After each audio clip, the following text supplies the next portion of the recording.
માટે આવી રીતે આનંદ કરાવતા રહ્યા બધા લોકો। અને આ બધા લોકો ગુરુ મહારાજના પુણ્યતિથિ નિમિત્તે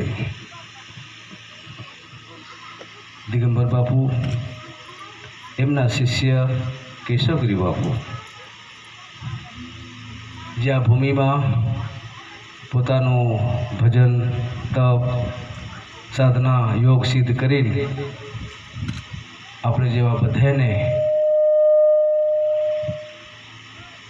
આશીર્વાદ દઈને અને આ શરીરથી વિદાય લીધી, આ શરીરથી જેને વિદાય લીધી આ ભૂમિમાંથી, મારા બ્રાહ્મણ દૂતાને કહેવાનું એમ હતું, બાપુ તમે આશીર્વાદ આપો। હવે કઈ પ્રકારનો આશીર્વાદ જોઈએ છે